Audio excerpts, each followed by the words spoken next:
नमस्कार, आप सभी का स्वागत करती हूँ भारत 24 पर। मैं हूं आपके साथ पूर्णिमा मिश्रा। शाम के 6 बज चुके हैं और वक्त है दहाड़ का। मुंबई के पास करजत इलाके में प्रस्तावित एक विशेष टाउनशिप प्रोजेक्ट को लेकर एक बड़ा विवाद खड़ा हुआ। यह टाउनशिप हलाल लाइफस्टाइल और केवल मुसलमान समुदाय के लिए होने के दावों के कारण सुर्खियों में है। नेशनल ह्यूमन राइट कमीशन ने महाराष्ट्र सरकार को इसे लेकर एक नोटिस जारी किया। इस पूरे विवाद की वजह है इस टाउनशिप का नाम। आपको यह भी बताऊं कि यह टाउनशिप सिर्फ मुस्लिम समुदाय के लिए हलाल लाइफस्टाइल टाउनशिप के तौर पर प्रमोट की जा रही है। इसके प्रचार के जो पोस्टर है और वीडियो है, इसमें बाकायदा यही स्टाइल तैयार किया गया जो कि धार्मिक आधार पर भेदभाव करने वाला है, धार्मिक असमानता को बढ़ावा देने वाला है। महाराष्ट्र बीजेपी के नेता और साथ ही विधायक अतुल भातखलकर ने सीएम देवेंद्र फडणवीस को एक चिट्ठी लिखी, जिसमें लिखा कि हलाल टाउनशिप खतरनाक है समाज के लिए और इस पर कार्रवाई होनी चाहिए।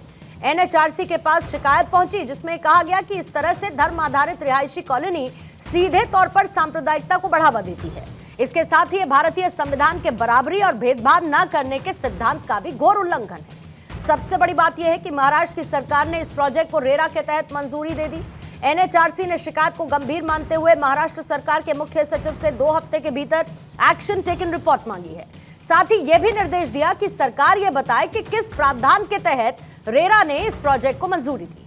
अब कमीशन ने साफ किया कि धर्म के आधार पर ऐसी किसी भी कॉलोनी को लाइसेंस देना देश की संप्रभुता, एकता और अखंडता के खिलाफ है।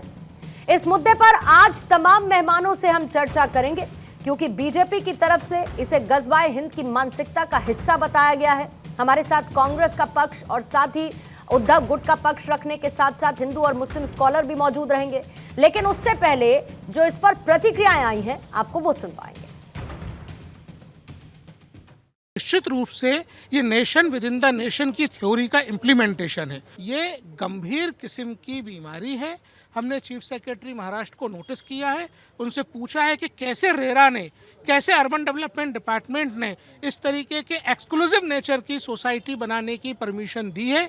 हमको रिपोर्ट सबमिट करिए। हम ये बिल्डर्स से और डेवलपर से आग्रह करेंगे कि ऐसे जो फिल्म्स है वो तुरंत वापस ले ले, विड्रॉ कर ले।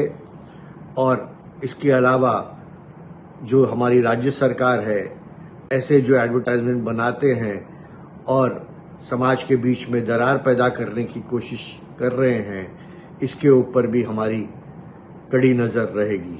तो कोई भी बिल्डिंग का अगर पब्लिसिटी या प्रमोशन वहां पे सिर्फ कास्ट बेस या रिलीजन बेस किया जाता है तो कॉन्स्टिट्यूशन वो अलाउ नहीं करते। अगर कहाँ पे किसी ने ये किया होगा, उनको वो चेंज करना ही पड़ेगा। इस तरीके से कोई भी समाज या जाति धर्म के लोग हैं, इस तरह का डिफरेंशिएशन वहां पे नहीं कर सकते, ऐसा हम सबका कहना है। और चर्चा में आगे बढ़ने से पहले आज के सवाल आपके सामने रखती हूं। पहला सवाल जिसके इर्द गिर्द रहेगी चर्चा, हलाल के नाम पर उन्मादी काम पर, सपनों का आशियाना या धर्म का फसाना, कट्टरता का पाठ, ऐसे होगा बच्चों का विकास, मजहबी रोग, संयोग या फिर प्रयोग, विवादों की इमारत, सुकून या शरारत।